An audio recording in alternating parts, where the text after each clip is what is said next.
Hey, what's up? Back at you with another video. It's been some time since we came here and checked out Katlego, and it seems like she has slowed down since. Might have lost some passion to find negativity and constantly speak about it. Of course, that hurts the mind. But we've got Nhlanhla Mkhwanazi and his crime-fighting efforts, his efforts to expose some high-level crooks. And it seems like that is uniting the country. For the first time in a long time, Ramaphosa even opposing his ilk, the likes of Paul O'Sullivan, and standing on this side of this man where we also stand with him, looking like us, claiming his righteousness and right standing, him as a symbol. Little now we've got sense out here, we don't like crime, we're not criminals, and we shouldn't be bundled together.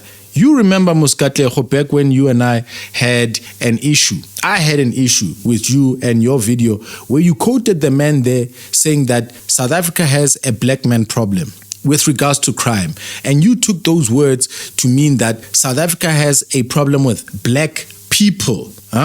So today we are gathered at the same man. We're loving him. We're praising him. He's fighting against the real criminals he was talking about, the real problem that actually exists. And so, knowing your style, I'm wondering, are you going to throw black people under the bus once again? Or are you finally running out of that negative satanic energy? Plus, I saw you did a video recently called To the Christians. I wonder what that is about, because I don't believe that you're a God-fearing Christian, having supported and promoted white people to be racist, having given them the liberty and freedom to do it in their own domains. You said that about the people of Orania. You said that they can be racist as long as they are on their private property. Cue here. Katlego Moagi of Citizen Concerned has dropped a video Nkgang Masepa Amakhoa ako Orania. If Orania is racist, then let them be racist as long as they pay their taxes. They chose to live together as a community according to their rules. It is their private property and it is their right. Just leave them alone. The people of Orania may be racist. I don't know. And I don't care. Why?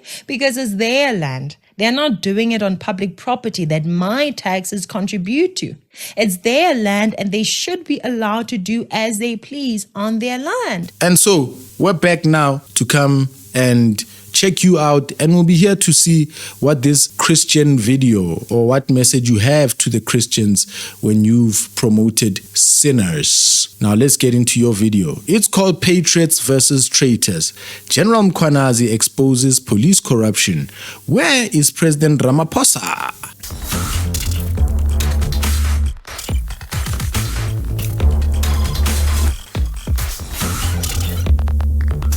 This is our country. Stand up for it. Speak up for it. So I will fight this fight until the end. Wherever the end is, we will fight. We're not going to stop. Provincial Commissioner Lieutenant General Nhlanhla Mkhwanazi has dropped a political bombshell, publicly accusing Police Minister Senzo Mchunu of corruption. But he didn't stop there. He also named Deputy National Commissioner Shadrack Sibiya and others as being part of a deeply rooted network of corruption within the nation of South Africa. This is not a small issue. This is not a meaningless event. This is a very big deal. Very few events in a country are as serious as this, yet instead of dropping everything and running to urgently address this issue, President Cyril Ramaphosa says he'll come back home when he's done with what he is doing. President Cyril Ramaphosa has noted statements made in a media briefing by the South African police. Okay, Ramaphosa is getting kicked about. Isn't this a time to celebrate Nhlanhla Mkhwanazi and just be patient, or is it time to just grift for views? Try to be relevant in strange ways. Wangari, your old tricks still remain. Police Service KwaZulu-Natal Provincial Commissioner Lieutenant General Nhlanhla Mkhwanazi. Now, SABC News International Editor Sophie Mokoena spoke to Presidential Spokesperson Vincent Magwenya. Well, Sophie, for the President, having noted the statement made by Lieutenant General Mkhwanazi, this is a matter of grave concern. It's a matter of national security that is going to receive the highest priority attention. Will the President attend to this matter perhaps on arrival? Indeed, he will. As you know, the president will be wrapping up his visit tomorrow. The BRICS summit will be coming to an end tomorrow around midday, and thereafter the president will proceed to travel to South Africa. And this is the matter that he will be attending to as soon as possible.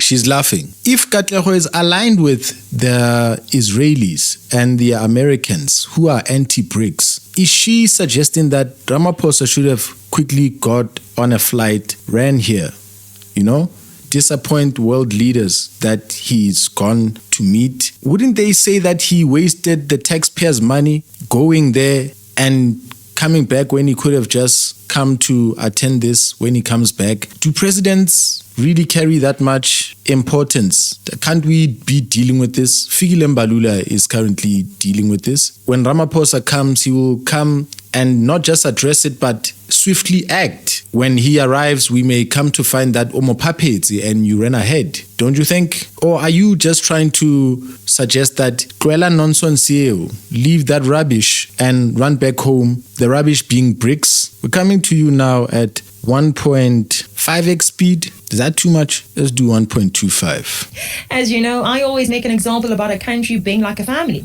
President Cyril Ramaphosa is like the father of South Africa, or the father in South Africa. If I, as a mother, hear that the security of my home is at risk, I would drop everything and go home to address it. I expect the same from my husband. There is no deal President Ramaphosa can secure at the BRICS summit that is more important than the safety and security of South Africans here at home. His priority. You know what is sheepish and double-tongued about what she's saying? What's actually not correct? Why what she's saying is not what she actually believes. She doesn't believe that a president is like a father or a husband, because that alludes to a communist government. A communist government behaves like a father, takes serious responsibility and charge and control. You know what I'm saying? So presidents are elected CEOs who run on behalf of the board. Communist governments, they'd say those ones are self-appointed or God-ordained relics of the past who maintain strict control over their children. And presidents should not be that. They should take the word of their citizens. And fathers don't do that. So she's trying to play the president over here. She's lying. Prioritizing international photo ops over urgent President Ramaphosa can secure at the BRICS summit that is more important than the safety and security of South Africans here at home. He's prioritizing international photo ops over urgent matters that demand his leadership. This is what happens when you have a leader who's more concerned about how he is perceived than what he actually delivers. A leader more invested in impressing foreign presidents than protecting his own citizens. Cyril Ramaphosa is an absent leader, the political equivalent of an absent father. While South Africans suffer, he's off sipping coffee and making small talk in rooms filled with fine food and flashing cameras. That's President Cyril Ramaphosa with India's Prime Minister Modi. And in the background, there's Ronald Lamola, all smiles, living their best lives. Meanwhile, nothing important is actually getting done. Just eating, drinking, and talking. No one is taking notes. No real negotiations are happening. Just another feel-good summit when the country needs him. Why not drop the fun and return home to deal with your corruption-plagued government? No, I'll come home when I'm done. Apparently, cocktail hour was more important than the explosive revelations made by General Mkhwanazi. If you have ever wondered what an unpatriotic, self-absorbed, out-of-touch president looks like, wonder no more. I present to you President Cyril Ramaphosa. If you want to see unpatriotic citizens, it's those who don't stand up against this USA bullying and whatsoever. Those people whom you don't hear addressing bullies such as Israel. Just scroll through the comments under that X post. South Africans are practically begging, tell Cyril to come home, because deep down everyone knows real leaders show up when the country's in crisis. They don't hide behind summits and all that is happening in Brazil, but not Cyril. He doesn't like accountability. He doesn't like crisis management. What he does like is talking, because Cyril is a talker. On the issue of the announcement, or better still, what the police commissioner of KZN, General Mkhwanazi, said, I was not aware of it, that it was coming, and obviously it is a matter that I will be dealing with when I get home. I will need to look at it more closely and have a thoroughgoing discussion with a number of people and thereafter there will be a clear way forward. That's why in his mind, the solution to every national disaster is a national dialogue. Why? Because it gives him another opportunity to do what he does best. Talk, and talk some more. You know, if he was in Brazil for some serious, urgent, nation-changing agenda, it would be one thing. But he isn't. I mean, what are they there to do? They're there to reaffirm their commitment to closer cooperations and shared growth. Not some deal to get us investments. No. Not to help with getting rid of drug dealers. No. Not to help us sell our products at lower tariffs. Absolutely not. To reaffirm what they have already affirmed long ago. That is what our president is prioritizing. Not to campaign for products to be sold at lower tariffs to the United States. The bully, the homie of Israel. Overcoming here to deal with the corruption that was revealed by Mkhwanazi. I mean, surely they can reaffirm over a call, over Zoom, Teams, or Google Meet. Why meet in person to reaffirm? Why use our taxes to do this reaffirming? Paying for flights, hotels, and all other related costs. Why prioritize wasting our taxes on reaffirming instead of being here to deal with our issues of your nation? What a disappointment. Anyway, let's move to someone who is not a disappointment, but rather a source of pride. General Mkhwanazi himself. I say kudos to him. When we say let's love and save our country, this is what we are talking about. Expose the rot that is committed by those who hate our nation and are willing to destroy it. If exposing it through the ranks is proving futile, then break ranks and start talking to the media directly. Become a whistleblower if no one within is listening and taking necessary action. Do not be a coward, because the more cowards we have, the more criminals thrive. We have seen how our government is infected, a toxic mix of criminals and cowards. And the worst part is the cowards enable the criminals by staying silent. We have seen it over and over. Those brave enough to speak up against corruption are targeted.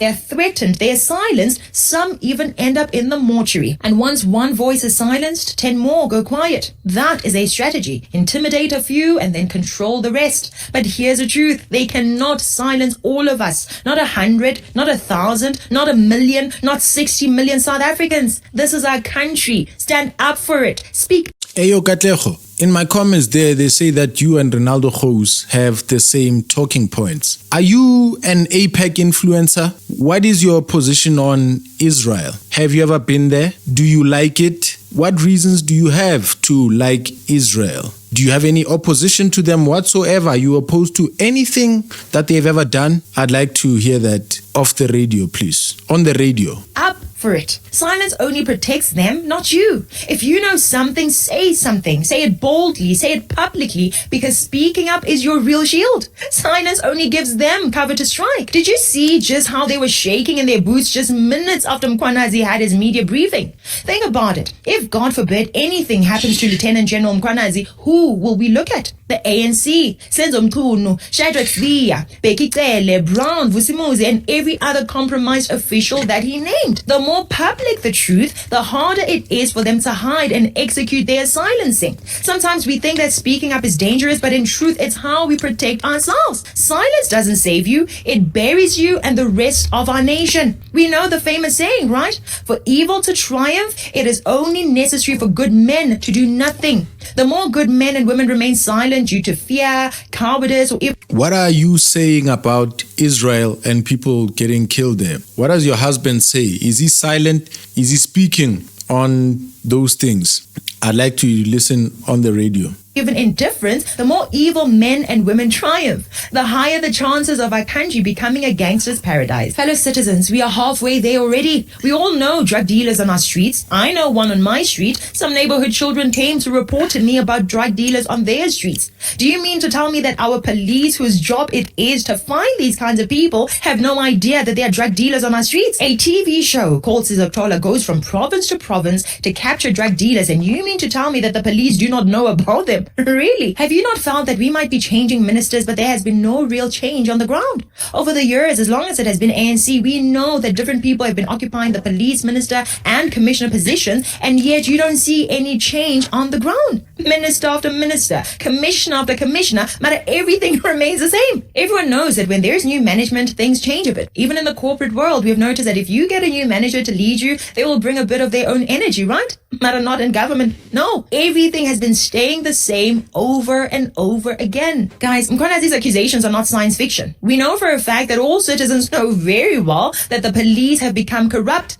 No one wonders if the police are corrupt. We know they're corrupt. The question is, which ones are the corrupt ones? Out of everything that Mkhwanazi was reporting on, is there anything that is not true? He mentioned issues that can be easily measured. The Provincial Commissioner called the Chief of Staff, Mr. Nkabini. Why did this conversation, this commentary, need a stickman? Why did it need somebody small to beat up? Aren't the small people to beat up here the crooks and the corrupt officials, the minister, all of the people that he has mentioned? Why is this video not trampling on them, going into that subject matter? This smells like Colonel Chris Wyatt. This smells like Ronaldo. This smells like this coordinated, cheap dance routine, bro, that is really starting to get annoying. But they won't stop, you see. They won't stop.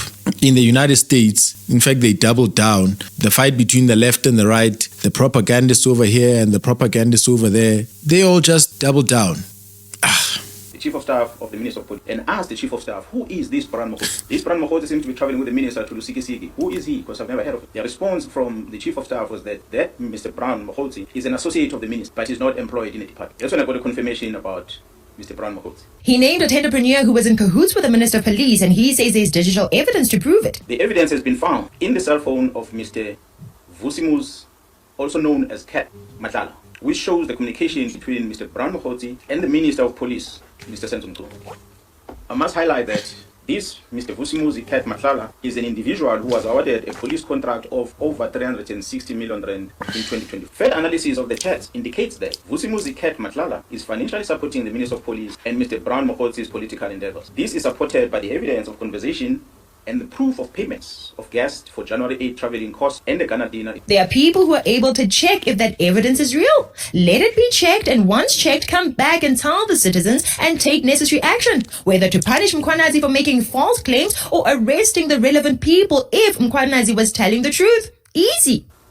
As we speak, the South African Police Service, KwaZulu-Natal, still does not have a leader within crime intelligence because of the letter where the minister suspended the filling of vacancies at crime intelligence, which is dated the 31st of December. So to date, we don't have a command of crime intelligence in this province. We are trying to figure out on our own how to infiltrate syndicates because the minister decided these posts must not be filled. Did Mkhunu stop the appointments of key personnel? It's easy to verify. We know for a fact that those positions have not been filled. Therefore, the question becomes, why?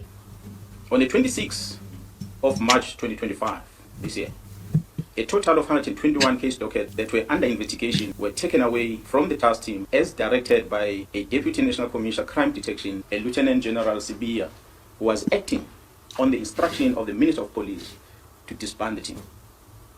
This was done without the authority of the National Commissioner, nor I as a Provincial Commissioner was never informed. These case dockets have since March been sitting at the head office ever since, without any investigation work done. 5 of these dockets had already instruction to arrest, but nothing has been done because a Lieutenant General Sibia, being instructed by the Minister, executing instruction of the Minister, withdrew all these dockets and they're sitting in archive in his office in Pretoria. God knows why. Did someone try to dissolve a crime intelligence unit? Evidence of that is also available. These are real issues, easy to prove or disprove. Instead, we get people like this one. They want protocol. They want good manners. They want Mkhwanazi to follow the procedure. Forensic consultant Paul O'Sullivan joins us now for more reaction. So the question is, did Mkhwanazi get... Oh, she's against O'Sullivan? Wangari suddenly I just loved you. But why did you have to go after Ramaphosa so quick? The man needs to be briefed. He is being briefed right now. He's on a WhatsApp call every night trying to find what to decide. You know what I'm saying? So, you are against Paul O'Sullivan? Let's hear more of this. Permission from Masemola. Or reaction. So the question is, did Mkhwanazi get permission from Masemola to hold a media conference where he slated the Minister of Police and other senior personnel in the police? All right. Or did he act on his own? And I think the investigation needs to discover who was behind his press conference today. And it also needs to discover why he was dressed in combat uniform. He's a police official. He's the head of KZN Provincial Police. He's not a task force member. So why was he wearing task force uniform? And why was he having task force members on both sides of him? It's almost like he's challenging who? The government? He's challenging the police? Who is he challenging? And he's setting out all these people around him. If you have a look at the pictures, it's very, very clear. He's surrounded by people with R5 weapons, and they're all wearing masks, so we can't see who they are. Okay, Paul, I must come in there. Opinion, it looks dangerously suspicious, and it looks dangerously like he's threatening a coup. When will you get it through your thick head? The system is corrupt, and you do not simply toe the line if the system is corrupt. You have to say something loud and clear to get the attention of the public, who will in turn put pressure on the politicians to do something. Now, instead of dealing with the accusations of corruption at the highest levels of our law enforcement, this man is instead telling us that Mkhwanazi himself is corrupt. What were you thinking when you were listening to that news conference and the evidence that Mkhwanazi says he has that backs up the claims that he made today? What Mkhwanazi has stated.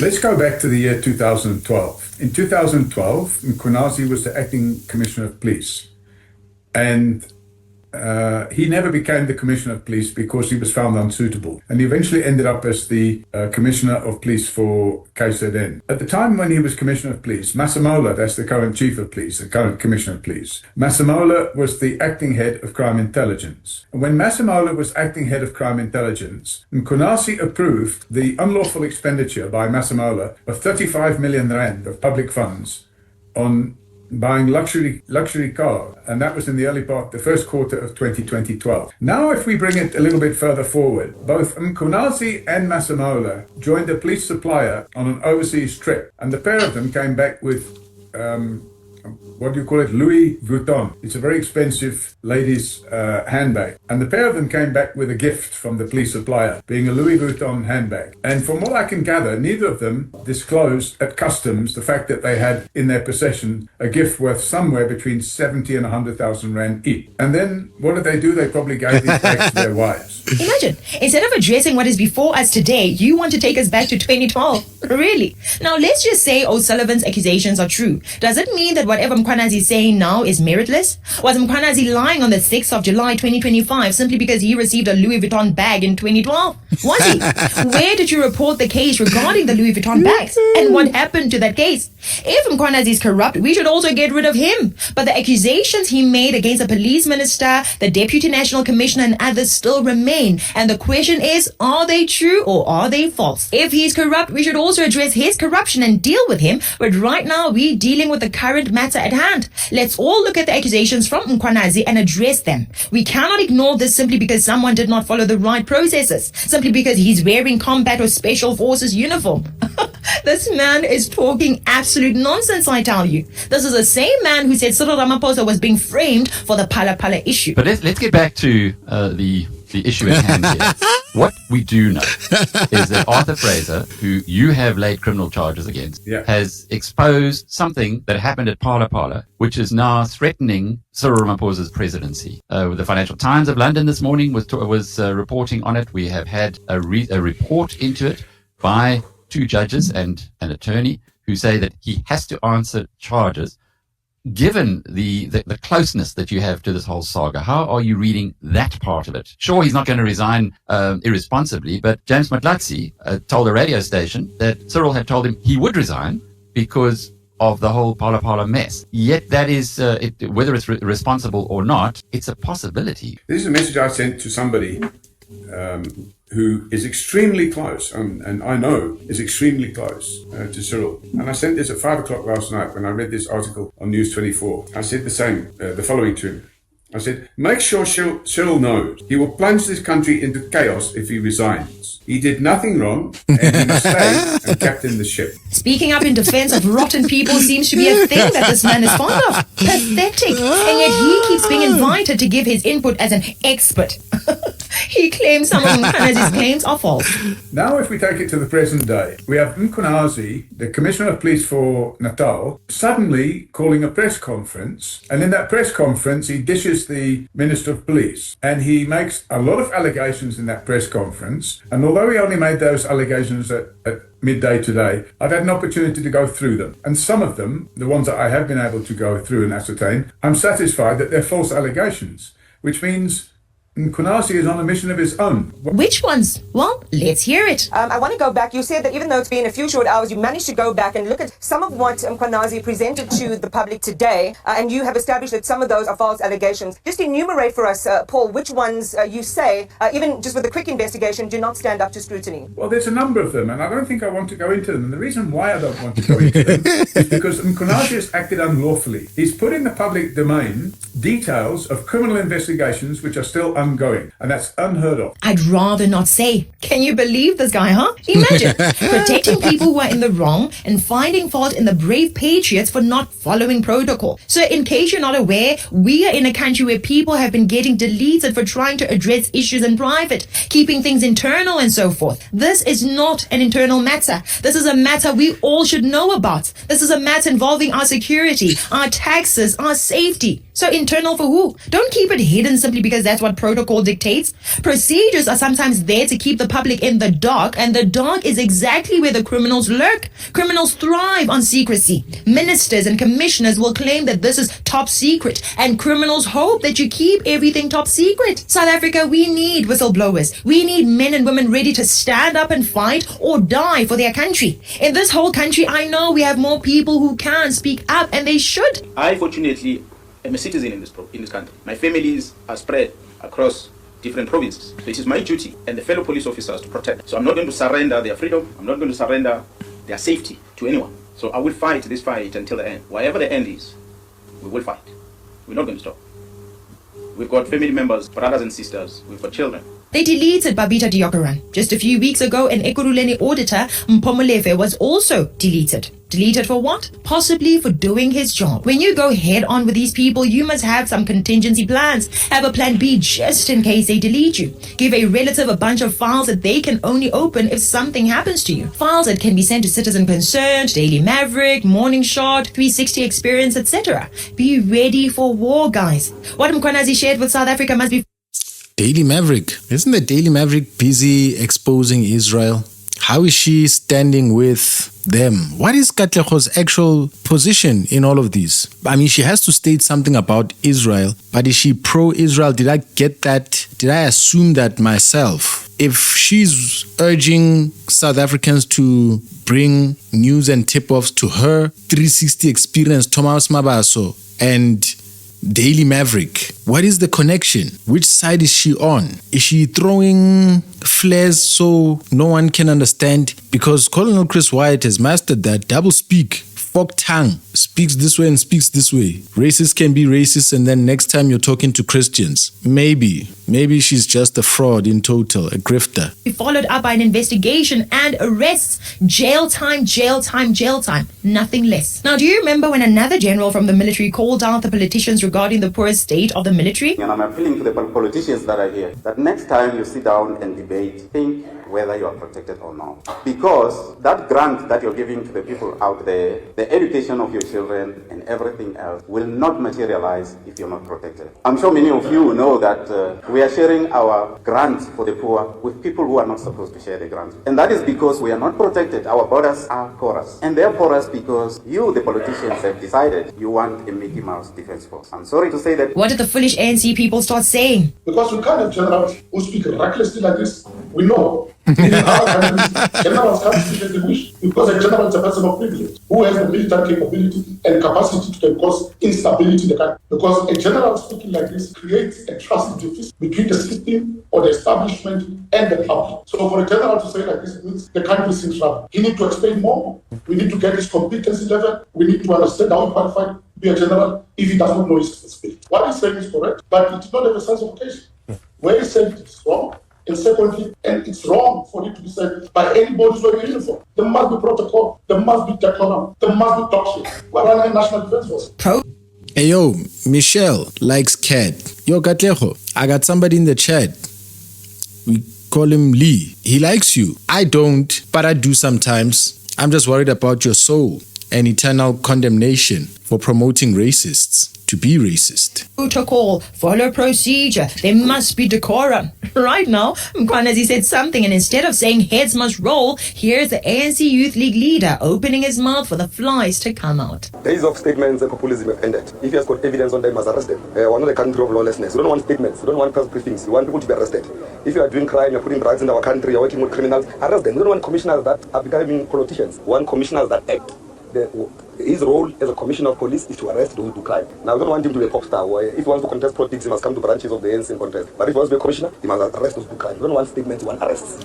Imagine. Basically, the message is clear. Whether we're incompetent or corrupt, shut your mouth and follow the right protocol. Shut your mouth and request a meeting. When you find problems, just keep quiet. But we will not keep quiet. We must not keep quiet. Thank you, Mkhwanazi, for not keeping quiet. And fellow South Africans, I hope that you too have been encouraged to not keep quiet. Please share this video with other citizens whose silence is allowing evil and destruction to thrive in South Africa.